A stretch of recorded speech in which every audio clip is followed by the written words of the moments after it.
Okay, so the most common issues I see with a backswing when I see a student in here, a lot of the time the first thing I would want to address is how a person turns their body and how they shift pressure. So fundamentally, if those things are no good, then even if you are putting the club in good positions, kind of from a hands and arms and wrist perspective, the dysfunctional turn and pressure shift are still going to kind of be a limiting factor for you. It's really only so good you can be if you don't turn properly and shift your weight properly.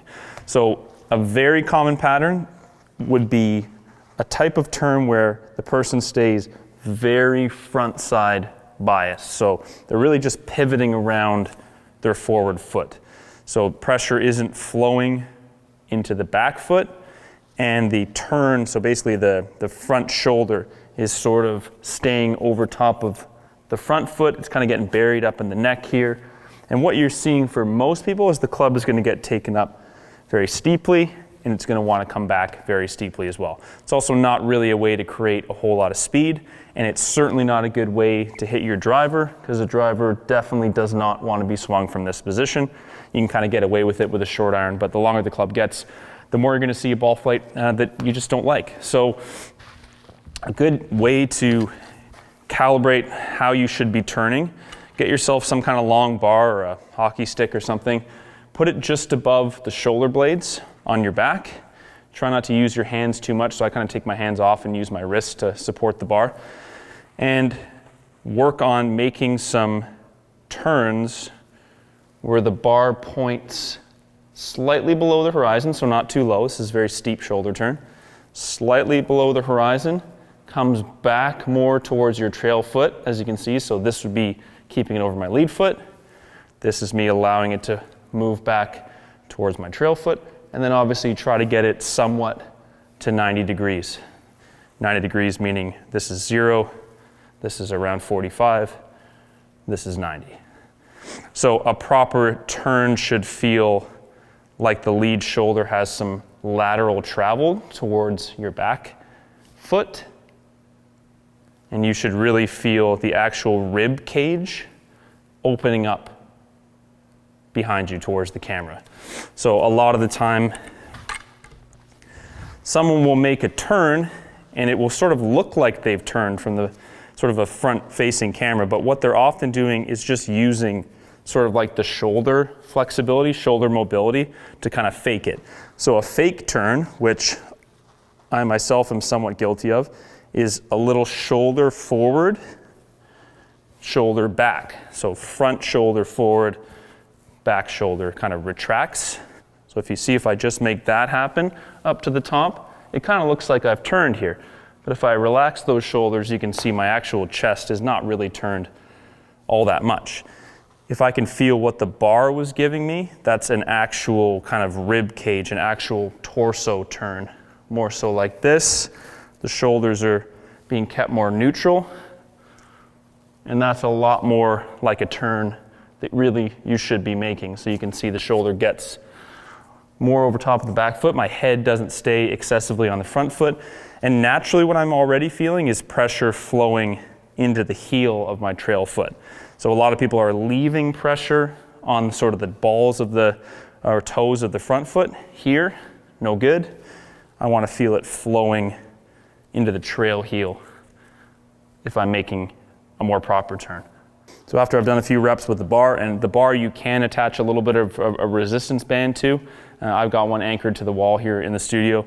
So you can just at the last bit of that turn, give yourself a tiny bit of resistance, start to train your body to learn how to use the rotation properly and not just kind of pick the club up. And when I go back to actually hit a shot, I just kind of want to almost simulate the feel of what I need to do to get the bar to turn to that position.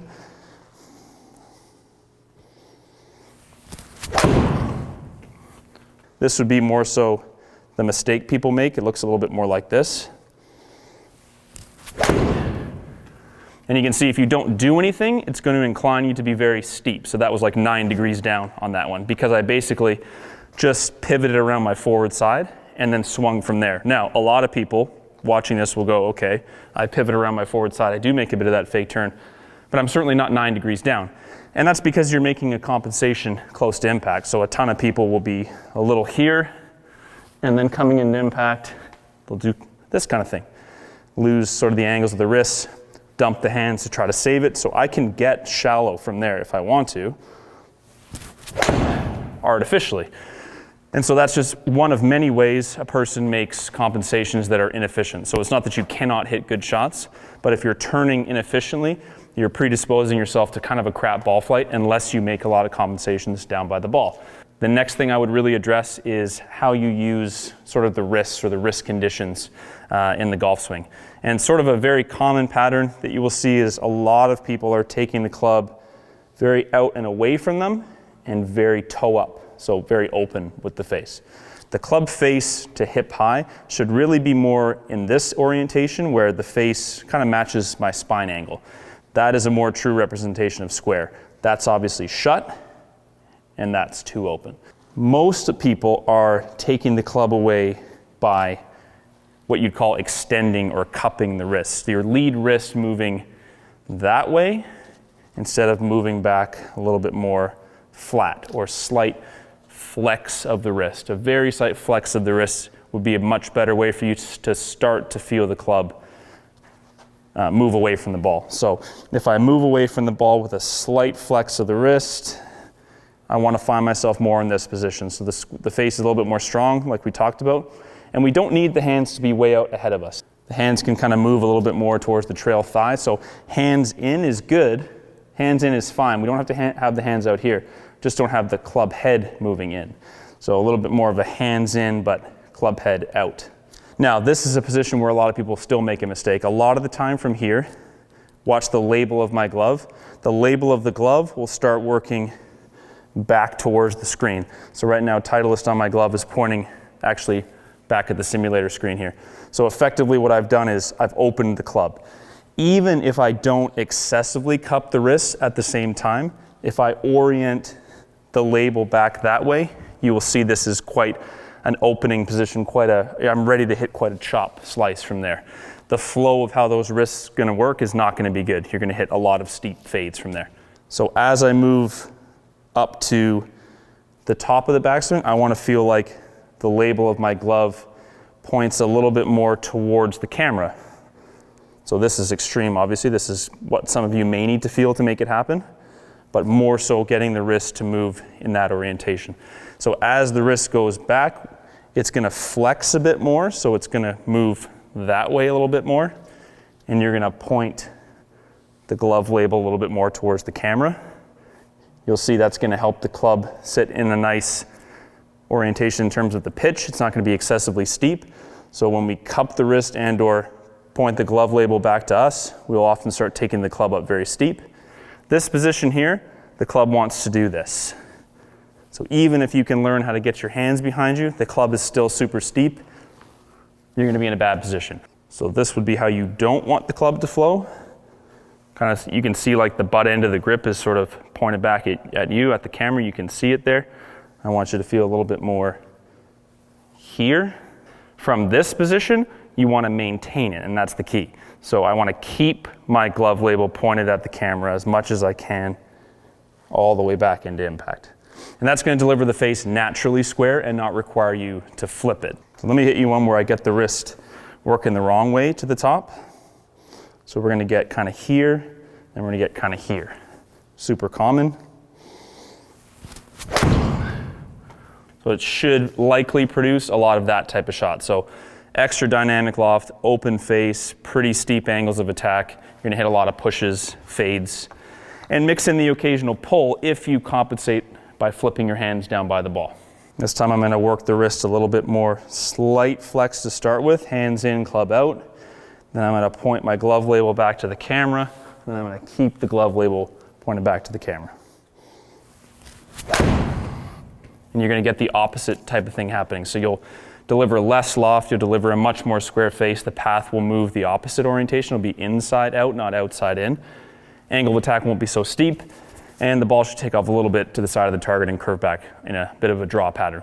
Now, if you're watching this and you're saying, I can't feel much with my lead wrist in terms of that's just not the way I sense the club, I use my trail hand a lot more. You can think about the orientation of your trail palm, and it will help you a lot with this. So if you take the club back to hip high, I want the trail palm to be somewhat pointing down at the ball. So that would open the face. That would be in a nice kind of neutral to strong position. So palm is going to be down to the ball to this point. As you move up to the top, you can't leave the palm down. It's going to do this, artificially shut the face and bring it up to vertically. It's also going to bury your shoulder in your neck and tilt you towards the target. So palm down to here with the trail hand. Then you're going to work a little bit more palm up as you get to the top. So you see that kind of gets us in a similar position to what we talked about with using the lead wrist. Just be careful that you don't take the palm up and too much to the side like this. So see how that makes my lead hand point back towards the screen. We want to get the palm slightly up, but actually a little bit with the fingers pointing back towards the target. So that, again, this is super key in terms of how you orient these hands to make sure the club is actually working in the right orientation. If I get the fingers slightly back towards the target, you'll see the label of my glove on my lead hand points more at you at the camera. And if I keep that orientation, again, that's that slightly shallower position we talked about with the face in a naturally strong position to hit a little bit of a draw. And finally, I think one of the biggest issues we see in the backswing would be a loss of width. So working the club up to the top too narrow, meaning the hands and club handle are too close to my body, close to my chest, either in the backswing, or some people will take it up wide and lose their width in transition. So width up to the top and maintaining a good amount of width throughout the swing, probably one of the more important fundamentals out there. If you look at really good players, they're very good at maintaining width back and through the shot. Face control, low point control, all that kind of stuff, but also just the production of power. So obviously if the arc coming down is nice and wide, we should be able to create a little bit more speed than if we are excessively narrow coming down. So the biggest mistake most people make is that they have the trail arm too close to their body. So when you think about your elbow, we're often taught to keep that elbow tucked in. We don't want that elbow working this way. That part is correct. I don't want my elbow working in this orientation where the crease of the elbow is kind of pointed that way. I want the crease of the elbow pointing up to the sky more. I want my elbow point to be more so down to the ground. So that we need, right? We want it to be not exceeding the seam of our shirt here. What we don't need is for it to be close to your body. This is not necessary and not good. So as I move up to the top, what I want to feel is, if anything, the trail arm is extending a little bit away from my body. And a lot of you will have trouble folding your lead arm. Generally speaking, it's because your trail arm is the one that's taking the lead arm with it. Most people try to keep the lead arm super, super straight, but if the trail arm is getting really narrow here, you're always going to be fighting it. And you're always going to be getting yourself too narrow. So as I take the club back, I want to almost feel like I push that elbow and hand away from me, develop the width here, and I want to try to maintain that width as I make transition. I don't want to go from wide to narrow. So the difference would be this. So if I really try to tuck that elbow too much, backswing is going to look here, very tight. It's going to be tough for you to develop much speed and have much control over the face, as opposed to feeling the trail hand pushing away a little bit more, the trail elbow getting a good sort of at least a grip length away from your rib cage here. That's a good general rule there. And I want to feel that width, and I want to maintain that width. And you're going to feel a lot more speed production, but more importantly, you're going to have a lot better control over the low point of your swing and the actual club face rotation.